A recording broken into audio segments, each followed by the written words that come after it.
Subscribe to our channel by clicking the subscribe button. Click the bell button and enjoy the latest uploads from our channel.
अरे अरे ये क्या किया तुमने? सही किया ये क्या किया तुमने? ये क्या किया? अरे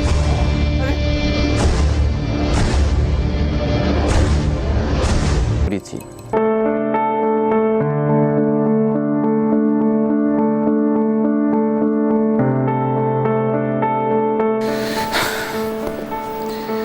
मैथ्स और फिजिक्स तो बहुत मुश्किल है।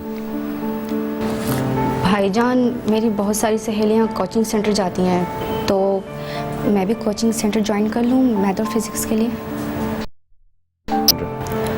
भाईजान, नाज़माबाद जाना पड़ेगा। कोई ज़रूरत नहीं है, मैं इतनी दूर तुम्हें पढ़ने नहीं भेज सकता। शहर के हालात इस काबिल नहीं है कि तुम इतनी दूर तन्हा जाओ। पर भाईजान, इस तरह तो मैं फेल हो जाऊंगी। अरे पगली, मैं तुम्हें फेल नहीं होने दूंगा। पास हो जाऊं बड़ी बात है भाईजान। एक अल्फाज पल्ले नहीं पड़ रहा मेरे मैथ और फिजिक्स का। तुम्हें परेशान होने की कोई ज़रूरत नहीं है, मैं तुम्हारे लिए कोई अच्छा सा ट्यूटर रख दूंगा। भाईजान, कब? जब इम्तिहान खत्म हो जाएंगे तब? तुम ऐसा करो, दूसरे सब्जेक्ट्स की तैयारी कर लो, मैं चाचा फजल से मिलकर आता हूँ। मैं ट्यूटर के लिए वाकई बहुत परेशान था। मैं चाहता था कि सईदा को घर पर पढ़ाने वाला ही कोई मिल जाए। मैं 3-4 हज़ार रुपए देने के लिए तैयार था, मगर मुझे कोई टीचर मिल ही नहीं रहा था। मैं अपने दोस्तों, अजीज, जानने वालों सबको अपनी प्रॉब्लम बता चुका था। मैंने फजल चाचा से भी कहा था। मैं फजल चाचा से मिलने गया।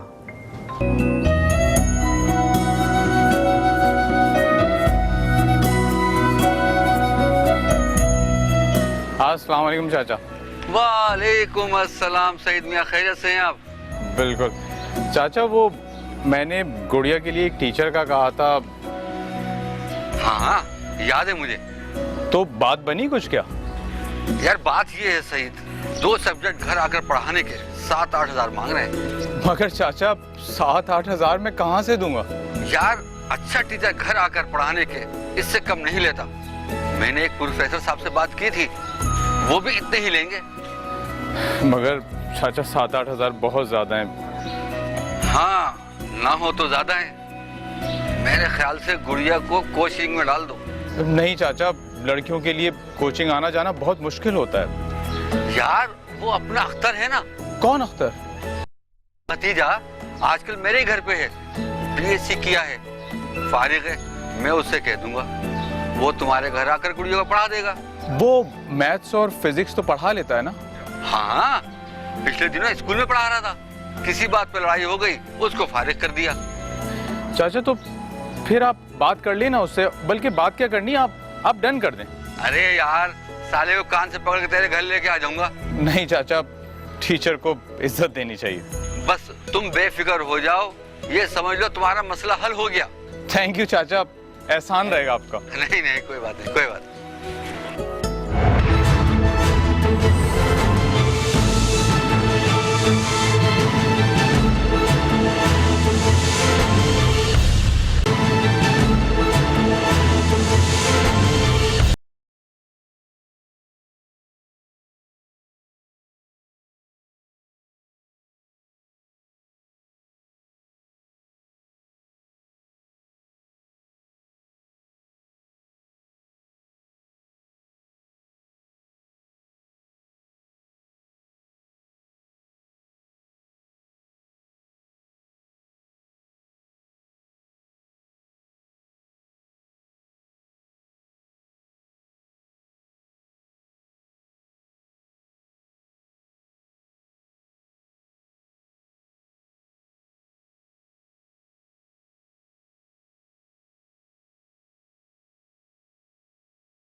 अख्तर सारे सब्जेक्ट पढ़ाने लगा था, ये तो और अच्छी बात थी। मैं और अम्मी दोनों बेफिक्र हो गए थे। अख्तर घर का फर्द ही तो था, फजल चाचा का भतीजा। अख्तर सईदा पर बहुत बहुत मेहनत करता था, 3-3, 4-4 घंटे पढ़ाता था। सईदा की खूब अच्छी तैयारी चल रही थी। मैं अख्तर से बिल्कुल मुतमईन था, सब कुछ ठीक चल रहा था। मैं और अम्मी उस पर अंधा एतमाद करने लगे थे। मैं ऑफिस चला जाता, अम्मी और सईदा घर पर होते थे, अख्तर पढ़ाने आ जाता था। पता नहीं हमसे क्या गलती हो गई, सब कुछ तबाह हो गया।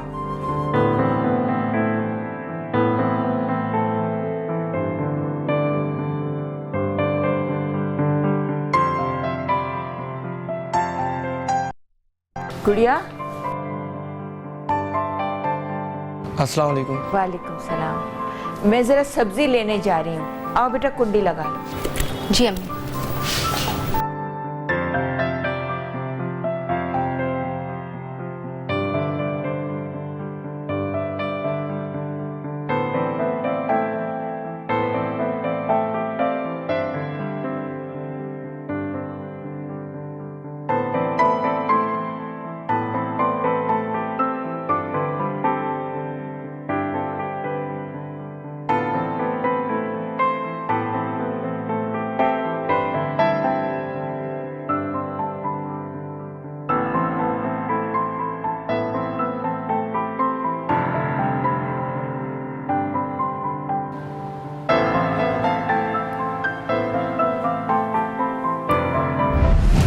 क्या कर रहे हैं आप? हाथ छोड़िए मेरा प्लीज। लो छोड़ दिया। अरे क्या हुआ? हाथ ही तो पकड़ा था। कितने खूबसूरत हाथ हैं तुम्हारे। जी? अरे यार इधर आओ, पास बैठो, मैं तुम्हें खा थोड़ी जाऊंगा। अच्छा बताओ क्या पढ़ना है? मैं आपसे नहीं पढ़ूंगी। ना पढ़ो, मगर ना पढ़ने की वजह क्या बताओगी अपने भाईजान को? यही कि मैंने हाथ पकड़ लिया था। जी। ऐसी गलती मत करना वरना पछताओगी। मेरी शिकायत की तो उल्टा तुम्हारे गले में आ जाएगी। जी। चलो आओ यार, मैं तो तुम्हें चेक कर रहा था। आज से तुम्हारी कदर मेरी निगाहों में और बढ़ गई है। चलो आओ, बताओ क्या पढ़ना है।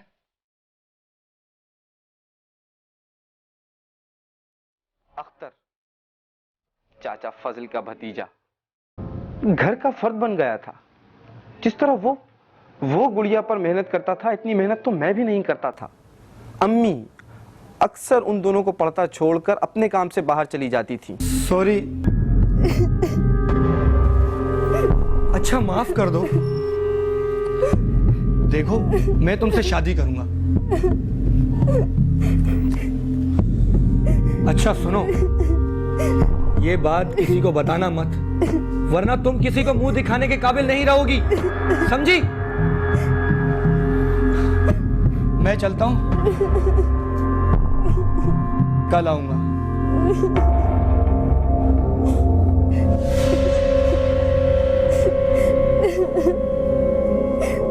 मैं एक हफ्ते के लिए इस्लामाबाद चला गया था अपने ऑफिस के काम से।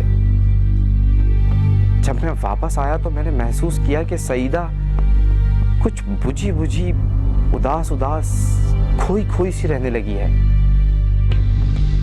मैं इस्लामाबाद से वापस आया था तो वो शायद किसी सोच में गुम थी। मुझे देखते ही फूट फूट कर रोने लगी। मैं समझा शायद मेरी जुदाई की वजह से वो इस कदर उदास हो गई थी, अब ठीक हो जाएगी। फिर दूसरा ख्याल मेरे जहन में ये आया कि पेपर्स की तारीख करीब है, शायद इसीलिए सोचों में गुम रहती है। मगर नहीं, कोई और बात थी। सईदा बीमार रहने लगी थी। उसको क्या बीमारी थी कुछ समझ नहीं आ रहा था। मैं समझ रहा था शायद इम्तिहान की टेंशन है, मगर इम्तिहान तो हमारा होने वाला था।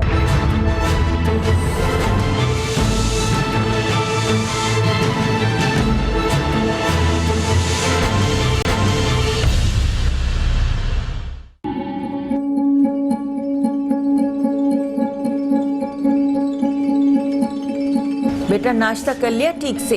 जी अम्मी।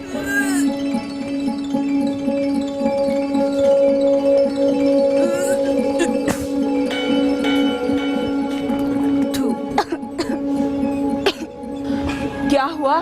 तुम्हारी तबीयत तो ठीक है? जी अम्मी, मैं ठीक हूँ। अम्मी, मैं इसे डॉक्टर के यहाँ ले जाऊँ? नहीं नहीं, मैं कहीं नहीं जाऊंगी, मैं ठीक हूँ। कितनी दफा कहा है उल्टी सीधी चीजें मत खाया कर। चलो मैं तुम्हें डॉक्टर के यहाँ लेके जाता हूँ। नहीं नहीं, देखो अख्तर साहब आएंगे ना तो मैं खुद ही जाके डॉक्टर के पास दवाई लेके दूंगी। अच्छा अम्मी, आपके पास पैसे तो हैं? हैं बेटा, बस तुम लेट हो जाओगे तो तुम्हारे बॉस फिर खफा होंगे। मैं फोन कर देता हूँ। बेटा कुछ नहीं है, बस थोड़ी सी बदहजमी हो गई है, बस जाओ, खैर से जाओ। अच्छा अम्मी, अल्लाह हाफिज। फोन पे पता कर लेना, परेशान मत हो, जाओ।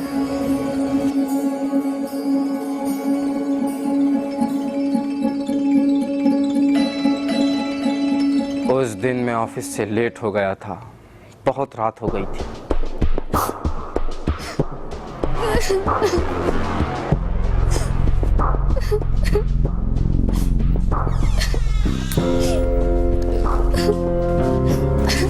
ये ले दूध पी ले, सुबह से तूने कुछ खाया पिया नहीं।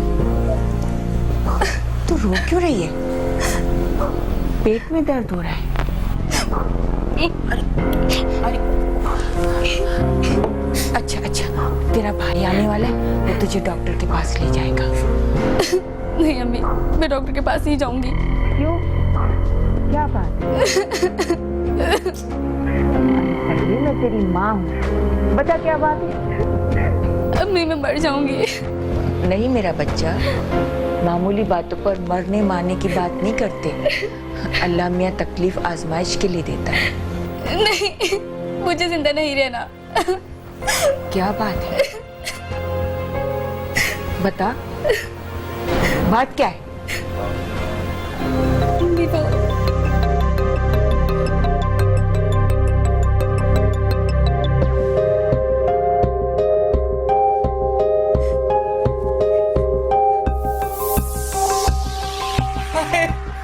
लड़के बर्बाद हो गई। अल्लाह, ये क्या हो गया? ये क्या हो गया? नहीं अम्मी, इससे पहले तुम मर क्यों नहीं गई? मर क्यों नहीं गई?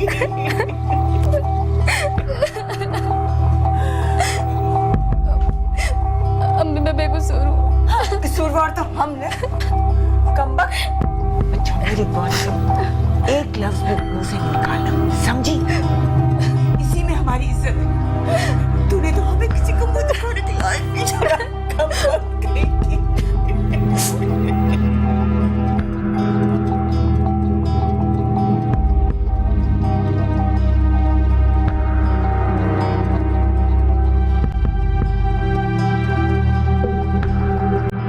जब मैं रात को घर आया तो सईदा कमरे में बंद थी। अम्मी को चुप लग गई थी।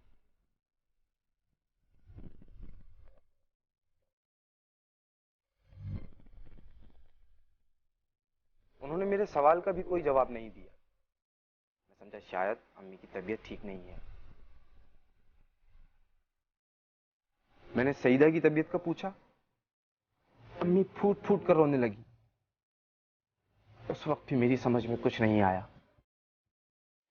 मैं सईदा के कमरे की तरफ भागा, मगर सईदा का कमरा अंदर से लॉक था। उसके बाद जो हुआ मैं उसका तसव्वुर भी नहीं कर सकता।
रात तो जैसे तैसे गुजर गई। सईदा ने रूम अंदर से लॉक कर लिया था। सुबह दरवाजा खुलवाने के लिए मैंने खूब दस्तक दी, मगर सईदा ने दरवाजा नहीं खोला।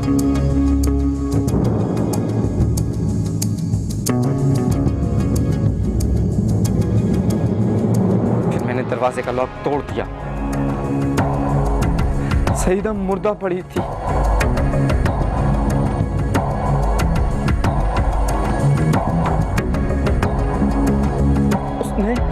खुदकुशी कर ली थी।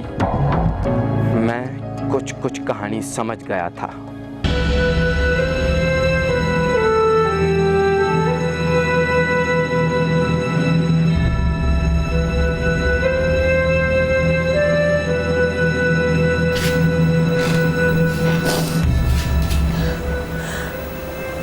सईद, जो होना था हो गया। अल्लाह को शायद यही मंजूर था। यही हमारे लिए बेहतर है। अम्मी, गुड़िया ने खुदकुशी की है। क्यों? क्यों नहीं, खुदकुशी का लफ्ज इस्तेमाल मत करना। बड़ी मुश्किल से इज्जत बनती है और लम्हों में खत्म हो जाती है। अम्मी, आपको क्या हो गया? ये पुलिस केस है। मैं दिलदार, मैं तेरे आगे हाथ छोड़ती हूँ। मैं जीते जी मर जाऊंगी। मेरी खातिर खामोश है। मेरे खामोश रहने से गुड़िया जिंदा थोड़ी हो जाएगी। आखिर उसे क्या तकलीफ थी? उसने मुंह काला कर दिया था हम दोनों का।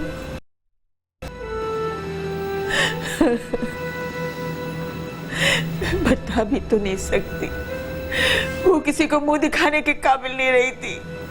उसका मर जाना ही बेहतर था। आप क्या कह रही हैं? मेरी कुछ समझ नहीं आ रहा। तुम उसके कफन उनका इंतजाम करो, मोहल्ले के कुछ लोगों को बता दो, ऑफिस के कुछ लोगों को फोन कर दो।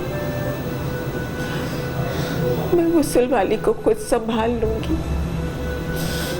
बल्कि मैं खुद ही उसे गुस्ल दे दूंगी। जो कह रही हूँ वो करो।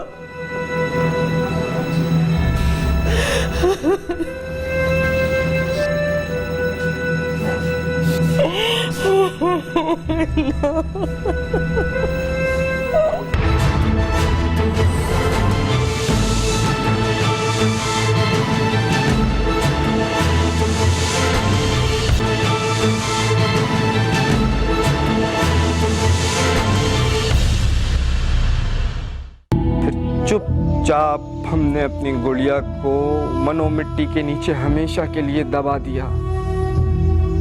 कुछ मोहल्ले वाले, मेरे ऑफिस के दोस्त और मैं। गुड़िया को अम्मी ने गुस्ल दिया था। उसने खुदकुशी क्यों की? सईदा के साथ ज्यादती हुई थी। अख्तर ने उसे अपनी हवस का निशाना बनाया था। ये बात अम्मी ने मुझे बताई। उसे दफन करने के कई दिन बाद फिर मैंने सईदा की कब्र की मिट्टी हाथों में उठाकर यह कसम खाई कि मैं उस दरिंदे को कभी माफ नहीं करूंगा।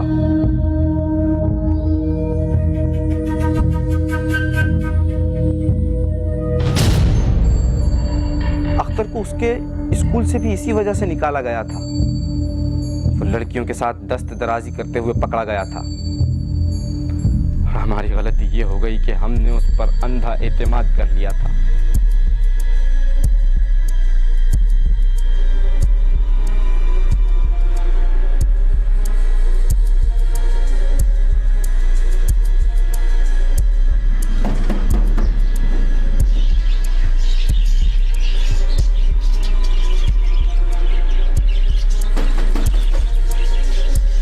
एक मिनट आ रहा हूँ।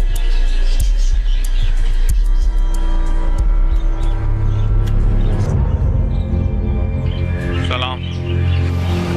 सलाम। क्या गुड़िया बीमार थी? नहीं।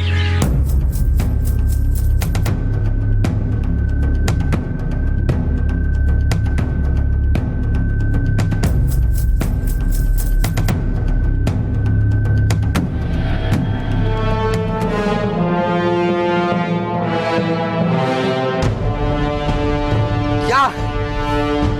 मैं उसको जिंदा नहीं छोड़ूंगा।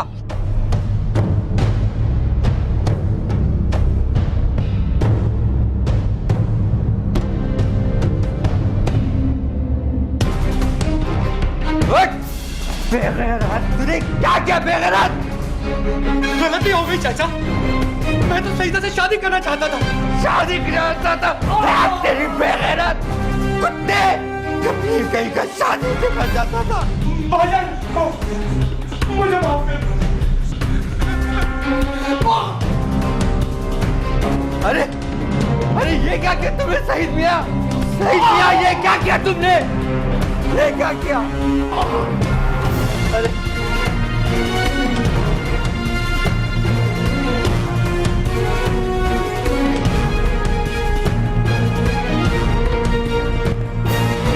मैंने उस दरिंदे को हमेशा हमेशा के लिए वासिले जहन्नुम कर दिया था। मैंने अपनी गुड़िया की कब्र की मिट्टी उठाकर जो कसम खाई थी, मैंने उसे पूरा कर दिया।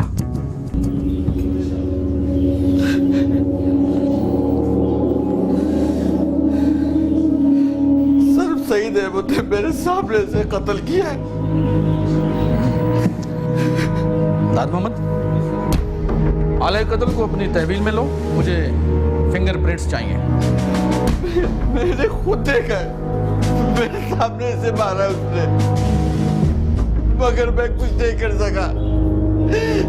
मैं कुछ नहीं कर सका। आप फिक्र ना करें, मुलजिम जरूर गिरफ्तार होगा। वैसे एक बात बताइए कि अख्तर और आपस में दुश्मनी क्या थी? सर ये तो सही नहीं बता सकता है।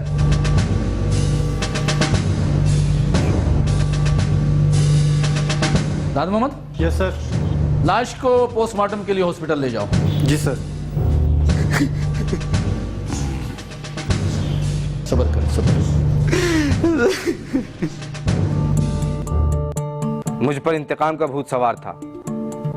मैंने अख्तर को वासिले जहन्नुम तो कर दिया, मगर मैं कातिल भी था। मैं घर गया।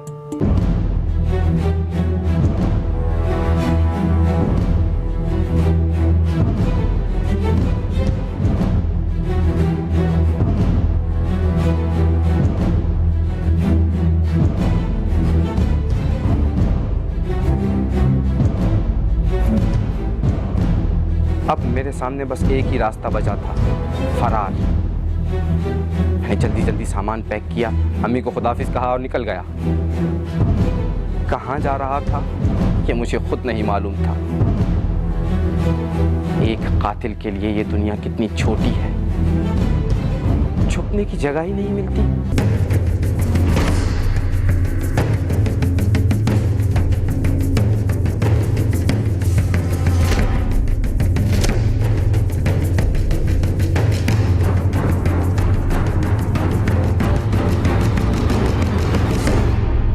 मैं पकड़ा गया।